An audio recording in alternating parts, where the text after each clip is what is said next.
తాకట్టులో ఉన్న బంగారాన్ని విడిపించి ఆ రోజు ఆన్లైన్ రేటుకే మేము కొంటాం. Sharma gold company. తిరుపతి లడ్డు మీద రాష్ట్ర ముఖ్యమంత్రి చంద్రబాబు నాయుడు గారు అయితే వ్యాఖ్యలు చేసినారో ఆ రిపోర్ట్ వచ్చింది కాబట్టి ఇది 100% ఇంతకంటే దుర్మార్గం ఇంకోటి కాదు. ఇది హిందువుల మనోబలం దెబ్బతీయడమే. అనేక మంది పీఠాధిపతులు, మఠాధిపతులు, హిందూ ధార్మిక సంస్థలకు సంబంధించినటువంటి పెద్దలు, సామాన్య భక్తులు ఒక భక్తి భావంతో తిరుపతి పోయి, తిరుమల పోయి స్వామివారి దర్శనం చేసుకుని ఆ లడ్డు కోసము ఒక ఊరు నుంచి ఒక వ్యక్తి తిరుపతి దేవస్థానం దర్శనం కోసం పోతే ఆ చుట్టుపక్కల ఉన్న వాళ్ళందరూ కూడా లడ్డు కోసం ఎదురుస్తూ ఉంటారు. దర్శనం వేసిన వ్యక్తి లడ్డు మస్తనే తిరుపతి దేవస్థానం వేసినాడు. అంత పవిత్రత, అంత ప్రాధాన్యత కూడుకున్నటువంటి పవిత్రమైన ప్రసాదం అది. ప్రపంచ వ్యాప్తంగా అందరూ కూడా తిరుపతి లడ్డుకున్న ప్రాముఖ్యత ఎక్కలేదు, తిరుమల లడ్డుకున్న ప్రాముఖ్యత ఎక్కలేదు, ప్రాధాన్యత ఎక్కలేదు. అటువంటి లడ్డు విషయంలో ఇవాళ ఆరోపణ రావడం నిజంగా ఇంతకంటే మూర్ఖత్వం, సిగ్గుచేటు ఇంకోటి కాదు. ఇది హిందువుల మనోభావం దెబ్బతీయడము, ప్లస్ వ్యాపార దృక్పథంతో ఆలోచించడము.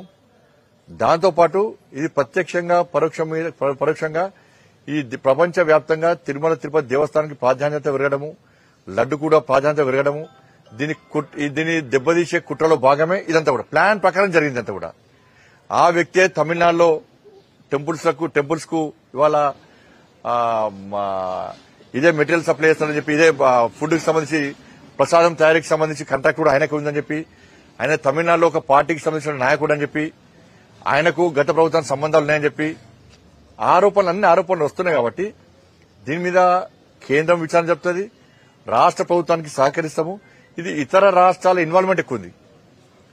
తమిళనాడు అంటున్నారు, గుజరాత్ అంటున్నారు, కేరళ అంటున్నారు, అనేక రాష్ట్రాల ఇన్వాల్వ్మెంట్ దీనిలో ఉందని చెప్పి ఆరోపణలు వస్తున్న సందర్భంలో నేనేమనంటే, రాష్ట్ర ప్రభుత్వం మీద ప్రజలకు విశ్వాసం ఉంది.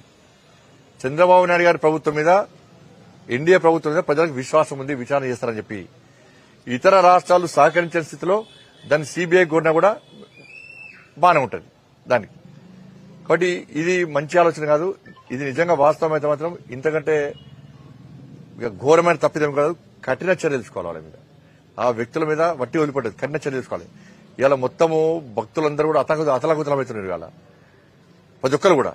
దీని ప్రధాన కారణం ఏంటంటే, పోయినసారి ప్రభుత్వం ఉన్నప్పుడు ఇతర మతాలకు సంబంధించిన వ్యక్తులను ఆ ట్రస్ట్ బోర్డు మెంబర్స్ కి పెడతారు, ఏది టీటీడీ బోర్డు మెంబర్లకు పెడతారు.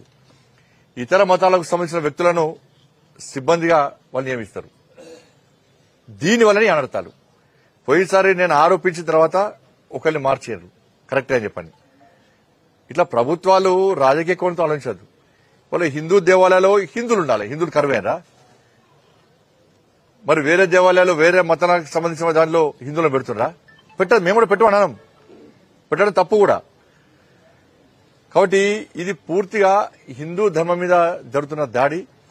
లడ్డు ప్రసాదం అనేది చాలా పవిత్రమైంది. దీని మీద వెంటనే పూర్తిస్థాయిలో రాష్ట్ర ప్రభుత్వం విచారణ ప్రారంభించింది. చాలా సీరియస్ యాక్షన్ ఉంటుంది. ఆ రాష్ట్ర ప్రభుత్వం పూర్తి నమ్మకం ఉంది, ఎట్టి బస్సులో వదిలిపెట్టే ప్రసక్తే లేదు. సుమన్ టీవీలో మీ పర్సనల్ అండ్ బిజినెస్ ప్రమోషన్స్ కోసం కింది నెంబర్ కి కాంటాక్ట్ చేయండి.